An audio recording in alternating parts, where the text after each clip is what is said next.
Halo. Ya, kamu ngapain telepon jam segini? Kan lagi kangen sama kamu. Mit, udahlah Mit, kamu nggak usah ngeyel. Saya kan udah bilang, saya ini udah mau nikah. Kamu jangan ganggu saya.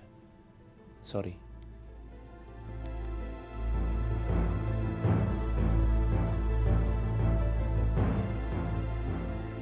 Kamu kira saya nggak tahu di mana kantor kamu, Den? Denny. Saya akan cari kamu dan saya akan mengusahakan apapun juga caranya supaya kamu bisa tunduk sama semua keinginan saya.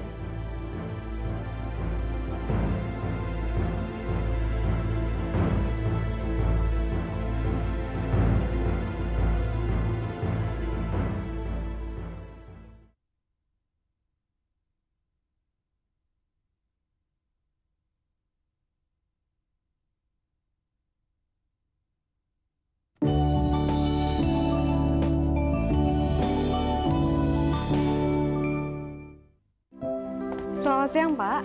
Siap, Pak. Denny udah datang. Oh, Pak Denny. Pak Denny masih ada izin, Mbak, karena sakit. Sehabis pernikahan kakaknya, Mbak.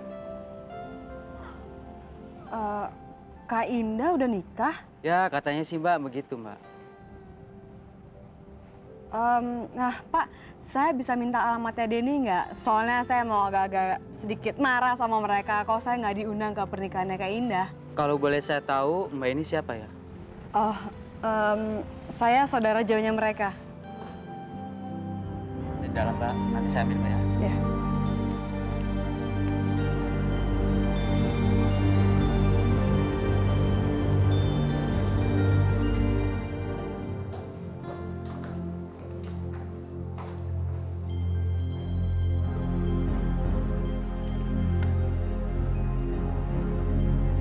Tunggu alamat. Oke. Makasih ya, Pak. Sama-sama, Bu.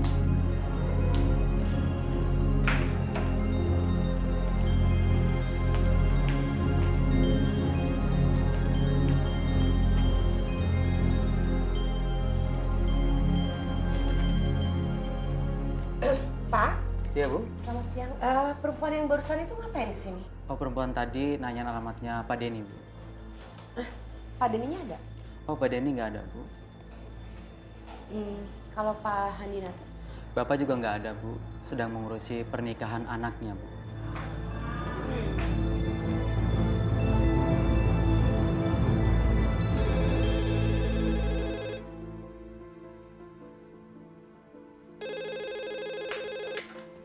Halo? Halo? Tria?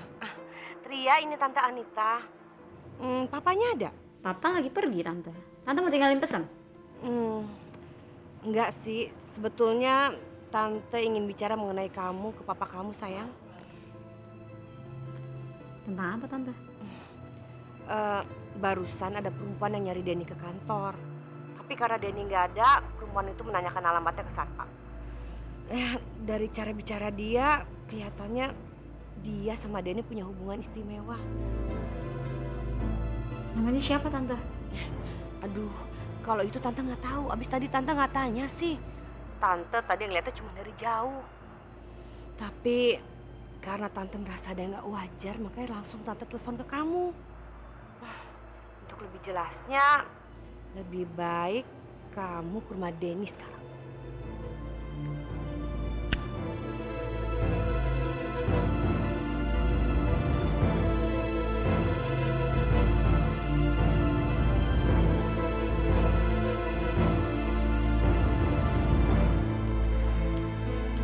Secara fisik tidak ada apa-apa dengan Mas Erwin. Menurut catatan medis, Mas pernah dirawat di sini dengan sakit yang sama yang disebabkan oleh faktor-faktor emosional. Apa penyebab ketegangan dan tekanan batin yang membuat Mas shock di pesta tadi malam? Saya nggak apa-apa. Saya nggak apa-apa kok. Saya hanya mungkin terlalu gembira. Soalnya selama ini sayalah yang mendorong Hari untuk segera menikah.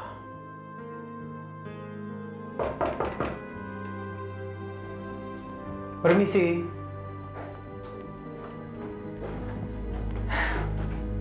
Gimana perasaan Mas Erwin?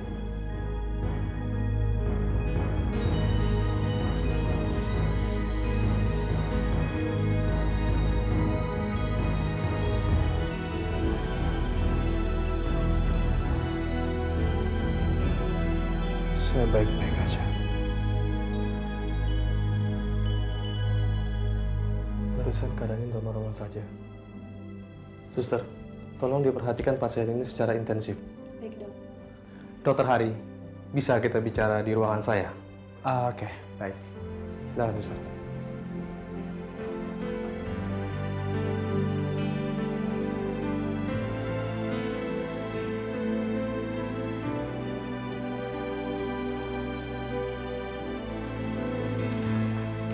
Masuk, Pak. Iya. Silakan dulu.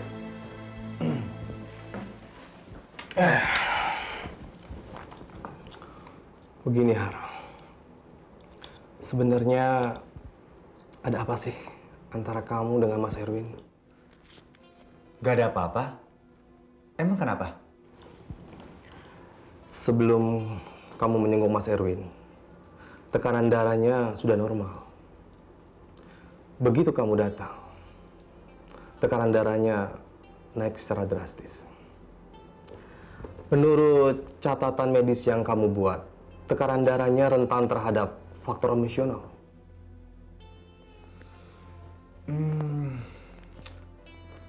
Saya rasa ada hubungannya antara kondisi rumah tangganya dan pesta pernikahan saya tadi malam.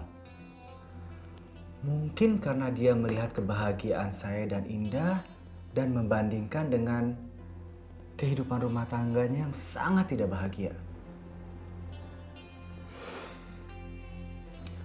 Dia dipaksa sama ibunya untuk menceraikan istri pertamanya yang sangat dia cintai. Dan menikah dengan wanita yang sekarang jadi istrinya yang sangat dia tidak cintai.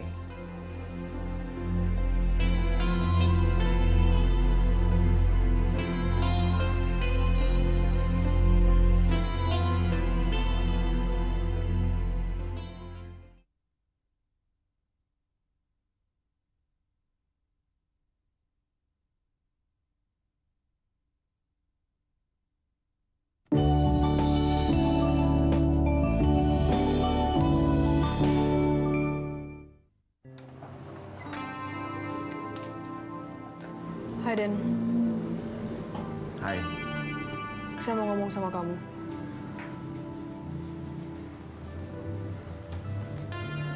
Den, kamu ini kenapa sih? Masa kakak kamu nikah saya nggak diundang? Emangnya saya udah nggak punya arti apa-apa lagi di kehidupan kamu? Saya nggak nganggep kayak gitu, Mit. Saya cuma nggak mau cari masalah aja, oke? Mit, saya ini udah mau nikah. Calon istri saya sama calon mertua saya juga diundang sama Kak Indah.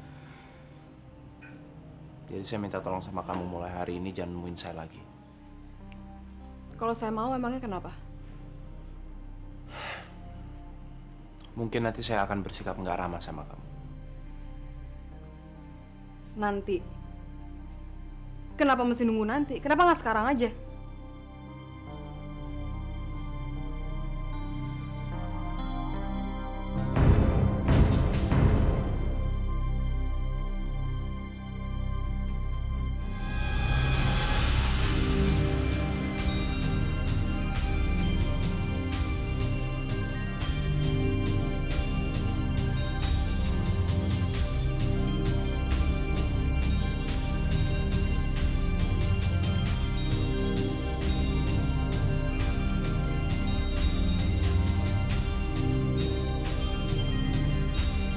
Mit, kamu apa-apaan sih?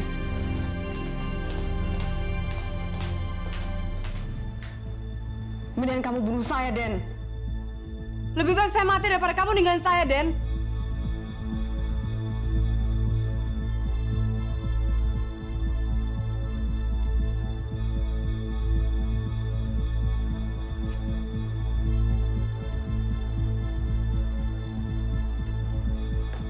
Kalau kamu sekarang nggak keluar dari sini, saya yang bunuh diri.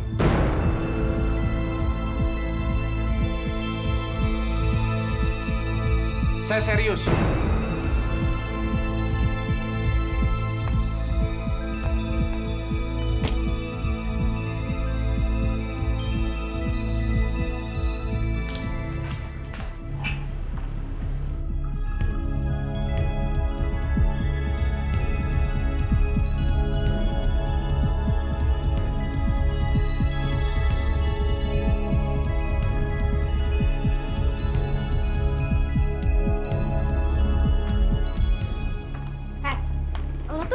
Malu apa ya gangguin calon laki gue?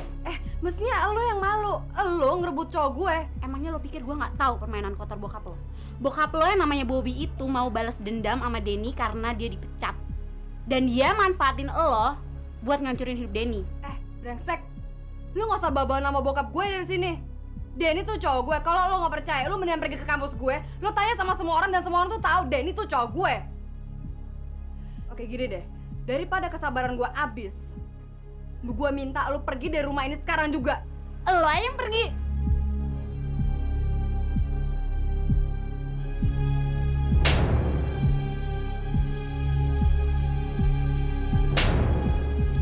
Sini lo. Lo yang keluar bukan gue. Lo tuh yang kurang ajar. Lo butuh orang. Lo apa? Kan gue. Lo butuh gue. Iya. Lo butuh gue. Lepas. Kamu ngapain? Dia kurang ajar. Kamu ngapain? Dia kurang ajar. Teriak.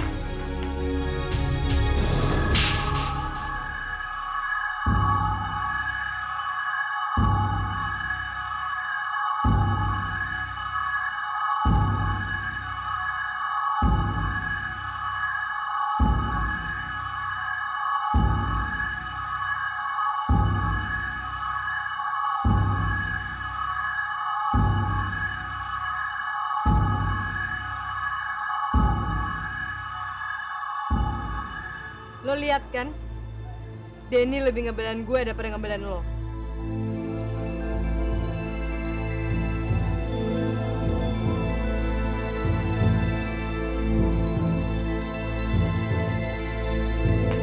Teriak. Teriak.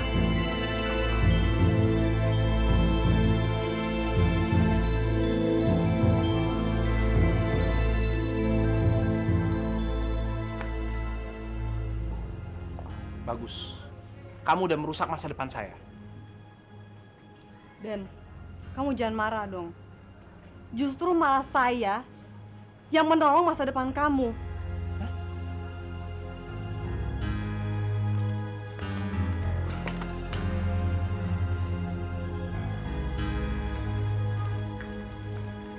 Preti? Preti? Mertua kamu kemana?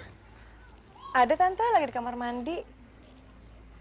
Ada apa sih sayang? Kamu seperti ada masalah deh. Gak ada masalah apa-apa kok tante. Jangan bohong sama tante. Tante bisa lihat dari mata kamu. Ada apa? Ada apa sih? Enggak tante. Tante bisa ngerti. Pengalaman kamu persis seperti keponakan sepupu tante. Yang anak orang kaya, tapi menikah dengan anak satu-satu dari janda yang hidupnya sederhana. Persis seperti kamu dan Nanda. Tahu nggak ya, suaminya tuh baik sekali. Tapi mertuanya juga awalnya baik-baik aja. Lama-kelamaan ya, mertuanya tuh sakit hati. Karena kasih sayang yang tadinya dia dapat dari anaknya, dirampas sama menantunya. Terus karena sakit hatinya, dengan segala cara dia balas dendam. Apa aja yang dilakukan mantunya tuh salah aja semuanya. Terus kalau misalnya mantunya bantuin mertuanya, jangan, kamu tidur aja. Mantunya tidur, dia bilang begini, enak-enakan aja tuh si mantu tidur. Dasar pemalas lah segala macem. Kasian deh. Tapi Priti, tante bukan ngomongin kamu sama Nanda lo sayang. Tante cuma bicara mengenai keponakan sepupu tante yang itu. Ya tante, saya tahu kok. Aduh, tante tadi masak kayaknya angus deh. Aduh, mana pembantu tante lagi pergi lagi. Salam sama mertua kamu ya. Yuk. Iya tante.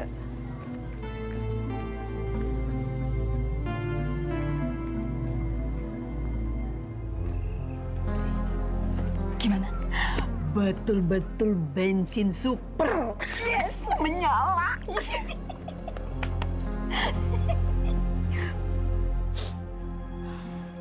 Gara-gara perempuan itu, dia mendorong kamu hingga jatuh. Ini benar-benar penghinaan. Ma, batalkan rencana pernikahan mereka. Jangan emosional, Pak. Jangan membuat keputusan tanpa mendengarkan kedua belah pihak. Tidak perlu. Saya tidak perlu mendengar omongan dia. Saya juga kecewa dengan apa yang terjadi. Tapi kita harus bisa menahan kemarahan. Kita harus ingat bahwa keputusan yang akan kamu ambil menyangkut masa depan Tria, Pak. Justru itu, Ma. Lebih baik pisah sekarang daripada nanti. Kita bisa berbuat apa? Bisa apa? Kalau anak kita sudah menikah dengan dia, anak brengsek itu tetap selingkuh dengan mantan pacarnya. Sekarang juga saya akan ke rumahnya. Saya akan usir dia, biar dia jadi gembel lagi.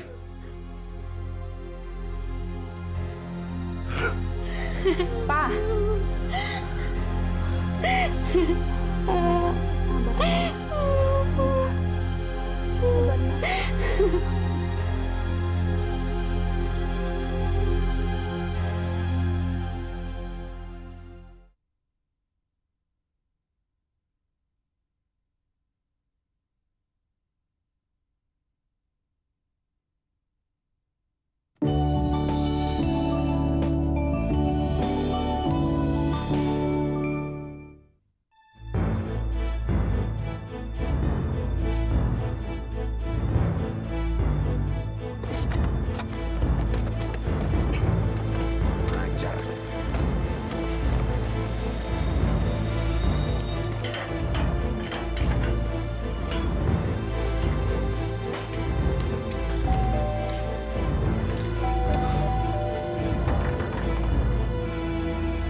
Kemasi barang-barangmu dan angkat kaki sekarang juga dari rumah ini.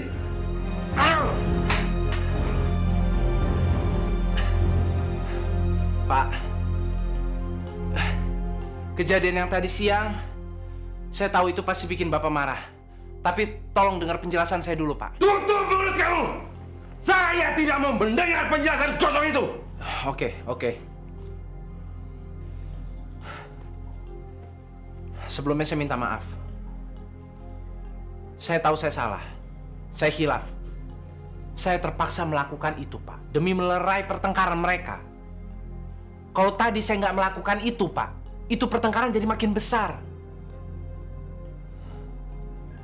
Saya tahu persis tadi lihat Tria itu emosi sekali, Pak. Demi Allah, saya ini nggak ada maksud apa-apa. Asal Bapak tahu saya sama Mita itu udah lama pisah.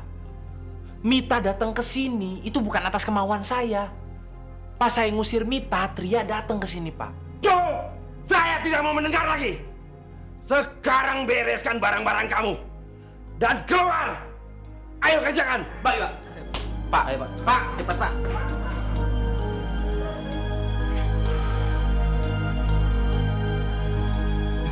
Halo.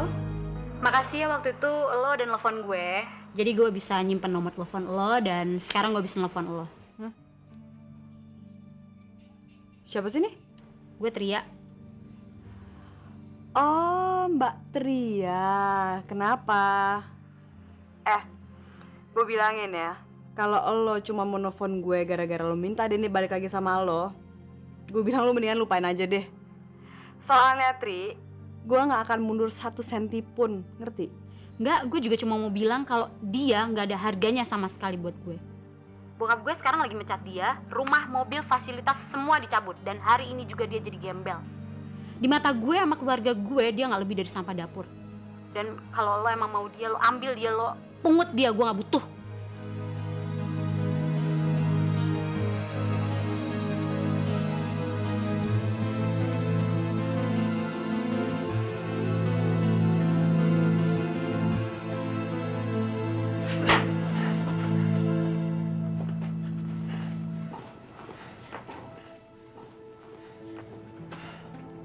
Saya sebenarnya nggak mau ini semua berakhir kayak gini, Pak.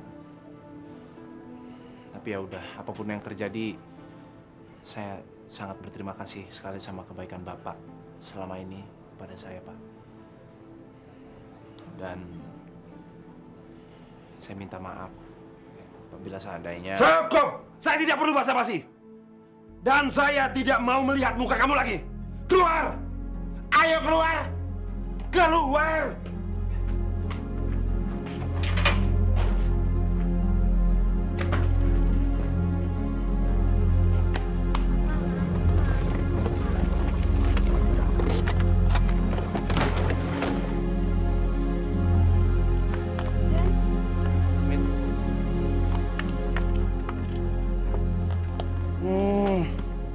Ternyata perempuan ini yang menyebabkan kamu menyakiti hati anak saya? Hah? Bagus. Selamat kamu menjadi gembel. Yang memang asal kamu itu gembel. Jaga mulut Anda ya kalau lagi ngomong. Asal Anda tahu, Denny nggak akan pernah jadi gembel seperti perkiraan Anda. Karena sebentar lagi Denny akan menjadi bos di perusahaan milik almarhum hartawan yang selama ini menggunakan jasa perusahaan Anda. Dan begitu Denny duduk di kursi direktur, hubungan perusahaan antara Anda dan kami akan kami putuskan.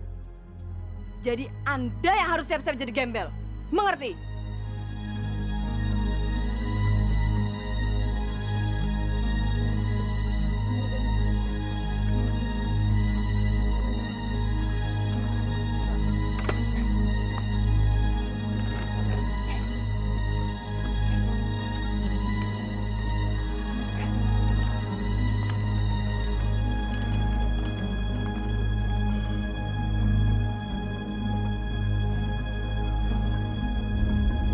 Rencana selanjutnya kamu, Den?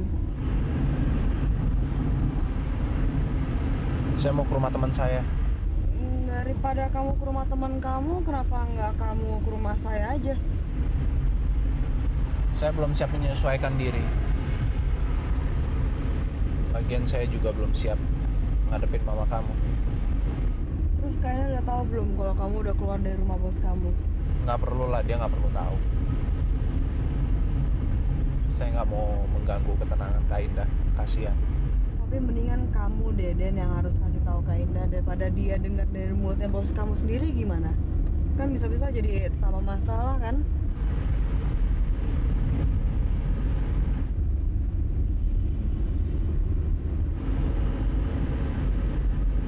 Mit, tolong antar saya ke rumah teman saya, Mit. Kamu yakin masih tetap mau ke rumah teman kamu? Ya. Ya udah, kamu tunjukin aja di mana rumahnya ya. Makasih banyak ya, Mit.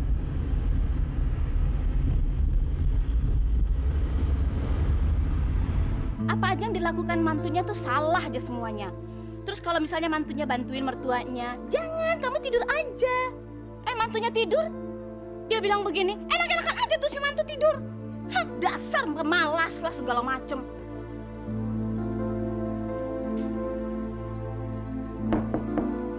Preti? Preti?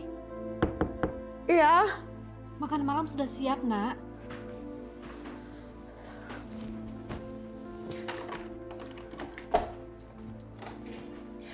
Saya belum lapar, Mah.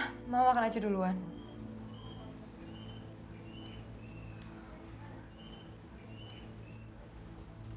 Kamu kenapa sih, sayang? Kangen ya sama Nanda?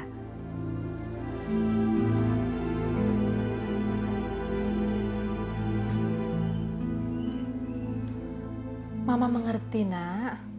Penantian itu memang berat. Apalagi bagi pengantin baru yang harus menahan kangen. Ini bukan masalah kangen, Mah. Saya cuma ngerasa serba salah aja karena kebetulan dilahirkan sebagai anak orang berada. Kamu bicara apa, sayang? Nanti aja saya bicaranya, Mah, kalau Nanda sudah pulang. Ya sudahlah, terserah kamu saja. Tapi yang penting kamu sekarang harus makan. Nanti kalau kamu sakit, Mama yang disalahkan sama Nanda. Nggak akan ada yang menyalahkan mertua, Mah. Ada juga selalu menantu yang kaya raya yang selalu disalahkan.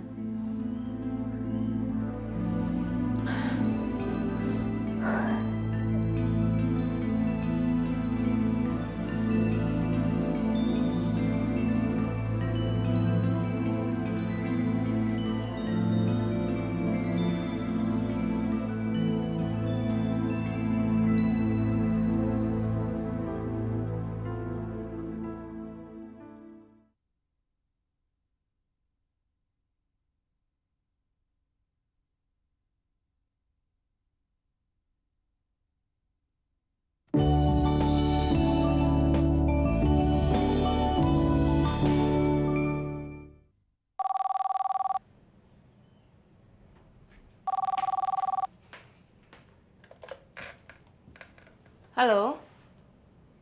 Iya? Dari mana? Sebentar.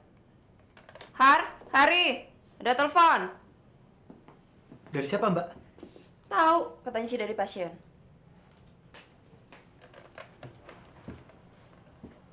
Halo? Iya, Mas. Sorry, saya tadi sengaja ngaku dari pasien karena saya nggak mau Kak Indah tahu kalau saya nelfon Mas. Saya pengen ketemu sama Mas, ada yang saya pengen bicarain. Saya sekarang ada di rumah teman saya. Ada masalah apa? Itulah masalahnya, Mas. Saya mengerti. Sekarang kita pilah masalah kamu satu persatu. Tentang dipecatnya kamu oleh atasan kamu, saya akan sampaikan pelan-pelan sama Indah setelah saya ceritakan rencana pernikahan kamu yang mendadak dengan Mita di Sukabumi. Ini bukan pernikahan mendadak, tapi ini kawin lari. Ya, apapun namanya, saya akan berusaha mengajak Indah untuk hadir dalam pernikahan kalian. Makasih, Mas.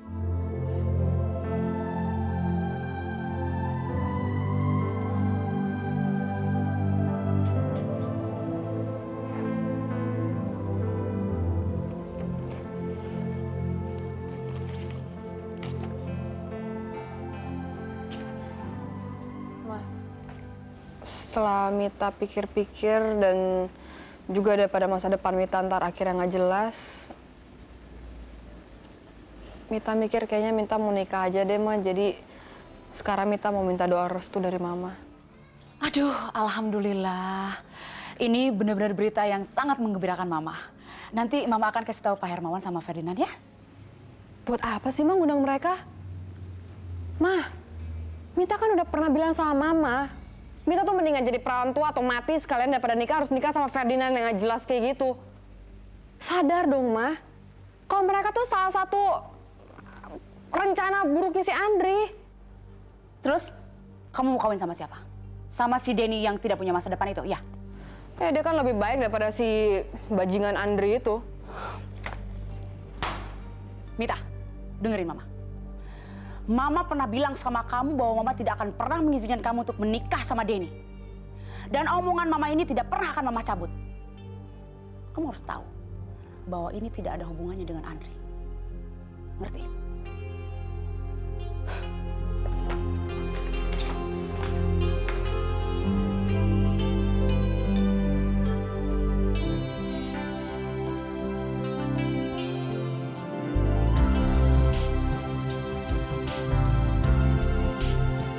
Saya terima nikah dan kawinnya Mita binti Andri dengan mas kawin berupa uang sebesar Rp200.000 dan seperangkat alat sholat tunai. Bagaimana? Sah? Sah. Baik, saya nyatakan pernikahan ini dianggap sah. Selamat ya, Den. Ya, makasih, Kak. Selamat ya, Den. Ya, makasih, Mas. Dukun-dukun ya. Doain aja. Ya. Selamat ya, Mit. Makasih ya, Kak. Mbak Indah titip Denny ya. Apapun yang terjadi, Mita, kamu harus tetap minta restu mama kamu. Ya. Baik, Kak. Selamat ya. Ya, makasih. Bu Rati? Loh, Bu Rati kan belanja sendiri. Mantu kemana? Sakit ya? Dia lagi kesal. Dia menganggap saya selalu menyalahkan dia. Bu Rati kan sendiri dulu pernah bilang, anak orang kaya yang manja tuh ya kayak gitu. Kan Bu Rati rasain sendiri kan? Saya duluan ya, Bu Nungki. Iya, iya.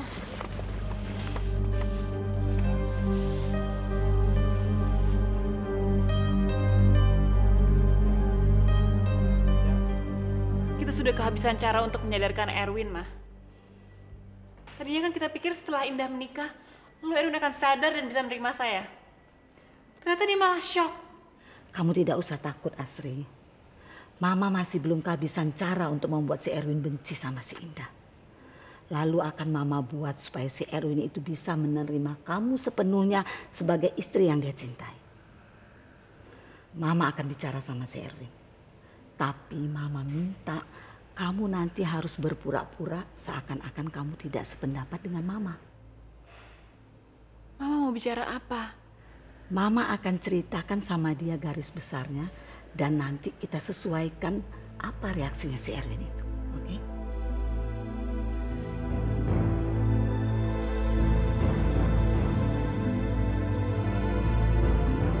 Sepertinya masalah ini nggak mudah, Ra. Kalau kita sampai salah langkah, kita bukan saja hanya akan berhadapan dengan Hari, tapi juga dengan papa kamu. Kamu tahu sendiri kan, perempuan itu paling pintar bikin papa kamu sayang sama dia. Ya terang aja papa dan Hari sangat sayang sama dia, Ma. Mama kan lihat sendiri bagaimana dia memperlihatkan sifat rajinnya dalam rumah ini. Padahal kan kita punya banyak pembantu. Walaupun Hari sudah melarang dia, tapi dia tetap aja ngeliatin kalau dia rajin. Ma, keguguran dalam usia kandungan seperti ini bisa mengakibatkan kematian. Wah, kalau itu Mama nggak setuju, Ra. Kalau sampai papa kamu tahu, dia akan curiga kalau kita kasih obat atau makanan atau minuman atau apapun yang bisa mengakibatkan keguguran. Resikonya kan besar, Ra. Kita bisa dipenjara. Mama, kita jangan memberikan dia obat. Tapi kita mempergunakan sifat rajinnya itu sebagai bumerang buat diri dia sendiri. Kita berikan saja dia pekerjaan yang banyak. Biar dia kecapean dan melampaui batas. Dengan demikian, dia akan keguguran dan kita tidak akan dipersalahkan, Ma. Tapi gimana kalau kandungan dia itu bandel dan tetap bertahan? Langkah kita apa? Kita lihat saja, Ma. Sampai di mana batas kekuatan dia. Kalau dia dalam keadaan capek, pasti daya tahan mentalnya juga akan menurun. Dan dia akan masuk dalam neraka rumah kita. Pesan Mama, apapun yang kamu lakukan, kamu harus lakukan dengan cara yang halus, Ra. Ingat itu, Mama nggak mau keluarga kita terpecah, ya? Mama harus percaya sama Ira.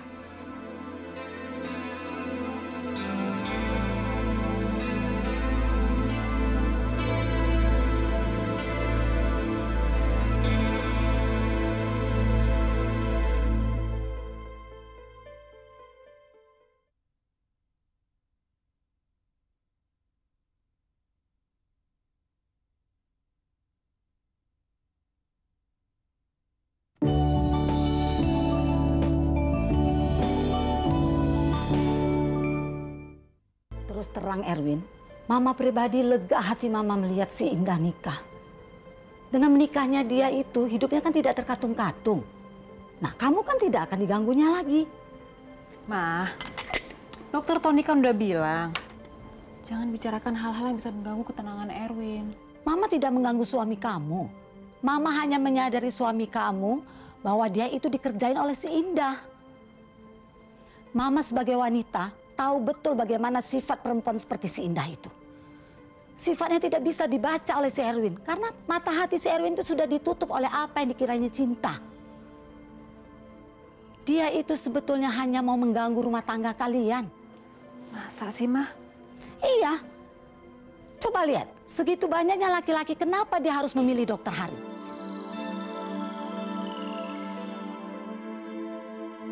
Ma, menikah tuh bukan masalah pilihan, tapi masalah jodoh. Ini bukan masalah perjodohan, ini jodoh yang dipaksa.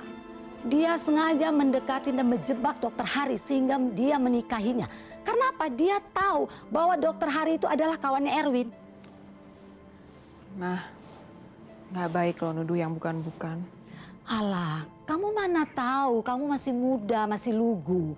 Kamu belum tahu lika-likunya kehidupan. Apa yang dia lakukan sekarang ini adalah langkah awal dari niat jeleknya dia.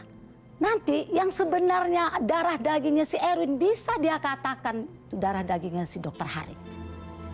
Dia itu kan hanya mau menghancurkan rumah tangga kalian. Nah, nanti kalau si Erwin sudah hancur, kamu sebagai istrinya dengan sendirinya kamu juga ikut hancur. Sebetulnya mereka itu tidak bisa menikah karena perempuan itu sedang dalam keadaan hamil. Tapi karena mereka bisa mempengaruhi itu penghulu, sehingga penghulu itu percaya bahwa bayi yang dalam kandungan si Indah itu adalah darah daging si Dokter Hari.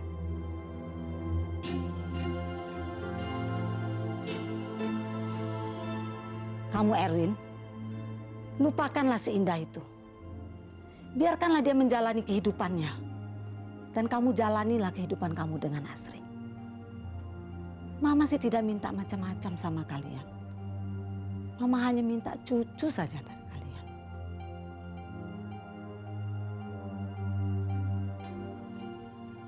Asri, kamu biar tabah ya menghadapi cobaan ini ya sayang.